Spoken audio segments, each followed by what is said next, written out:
중산층 주거 안정을 위해 도입된 민간 기업형 임대주택 뉴스테이. 정부가 지난 2015년부터 도입한 주거 정책으로 의무 임대 기간인 최소 8년 동안 상승률 5% 이하 임대료를 납부하며 거주할 수 있는데요. 높은 청약 경쟁률이 반영하듯 사람들의 뜨거운 관심이 쏠리는 가운데 뉴스테이의 문제점도 속속 드러나고 있습니다. 작년 뉴스테이 사업지로 선정된 인천의 한 지역. 그런데 동네 곳곳에 빨간 깃발과 현수막이 눈에 띕니다. 빨간 깃발은 이제 여기 개발 반대하는 사람들이고요. 또 이렇게 빨간 이렇게 딱지 붙이는 것도 이제 들어와서 이제 다 이렇게 감정평가 한다는데 그거 반대예요. 우리 주민들이요, 저뿐이 아니라 다 어려운 사람들 다 쫓겨나게 생겼고 내 집 내 땅 다 뺏기고 나는 나가서 월세 살아야 되고. 마음이라면 맨날 지금 잠도 못 자요. 나 안 했으면 좋겠어 이거. 이곳은 주거 환경이 열악해 2006년 주거환경 개선 사업지구로 지정됐지만 주택 경기 불황 등의 문제로 사업 추진이 계속 미뤄져 왔는데요. 이후 뉴스테이 사업지구로 전환되면서 지역의 일부 주민들이 뉴스테이 사업 개발을 반대하기 시작했고 연일 생존권 투쟁을 이어가고 있는 상황입니다. 과반 이상의 주민 동의를 받아서 이제 비대위가 출범을 했어요. 2003년부터 한 15년 가까이를 이 재개발 되기를 원했던 거예요. 뉴스테이 사업도 기존의 방식대로 보상을 하게 해주겠다. 그래서 사업이 일사천리로 진행됐는데 이제 올해 이제 보상가가 나온 거 보니까 진짜 터무니없이 나온 거예요. 뉴스테이 건설 부지를 확보하기 위해 토지 가격이 낮은 지역을 찾다 보니 재개발이 예정 또는 중단되었던 낙후 지역들이 선정되었는데요. 때문에 이주 대책을 놓고 지역민들과의 잡음 또한 끊이지 않는 실정입니다. 사실은 뉴스테이 때문에 발생한 건 아니고 뉴스테이 사업을 활성화하기 위해서 연계된 주거 환경 정비 사업을 활성화하다 보니까 예상하지도 않는 이런 문제들이 발생하고 있는 거죠. 근데 무엇보다도 새로 이게 뉴스테이나 일반 아파트가 이제 같이 들어섰을 때 이 주거비 부담 또는 그 분양가 부담을 할 수 없는 저소득층이 많은 것이에요. 그러니까 원주민의 재정착률이 떨어지는 것이죠. 50% 이하로.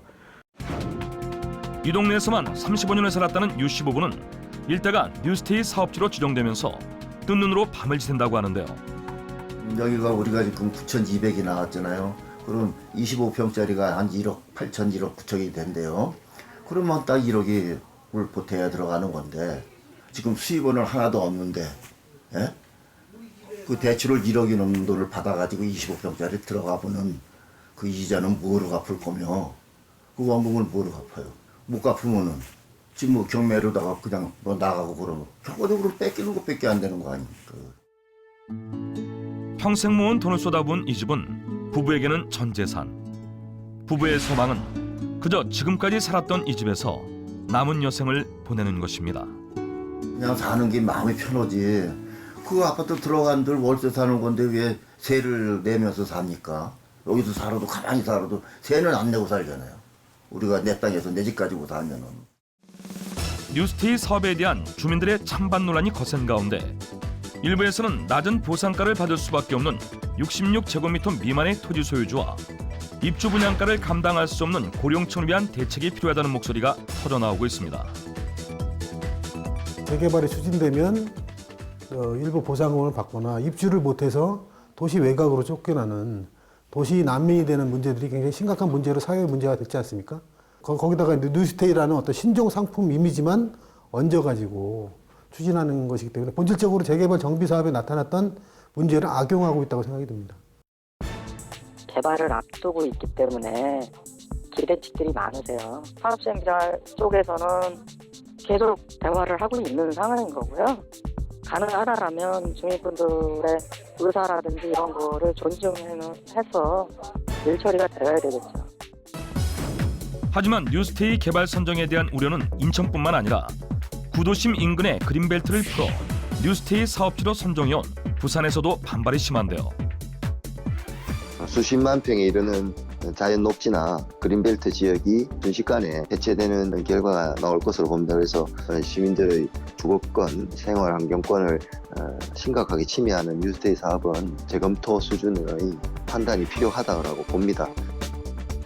지난달 국토교통부는 2017년 주거종합 계획을 통해 뉴스테이 사업을 더 확대시킬 예정이라고 발표했습니다. 교육이나 교통이나 편의시설이 잘 갖춰진 곳에 공급이 집중적으로 꾸준히 늘어나야 될 것이다. 그렇게 보여지고, 두 번째는 실질 임대료를 낮추는 좀 더 구체적인 그런 그 정책적인 노력이 병행이 돼야 돼요. 특히 좀 돈 없는 서민들이 주거 안정을 꾀할 수 있는 그런 근본 해법이 필요하지 않을까 생각됩니다. 뉴스테이 사업이 본래의 취지대로 임대주택의 활성화를 이뤄내기 위해선 주민과의 원활한 소통과 법적으로 세밀한 보안 체계가 선행되어야겠습니다.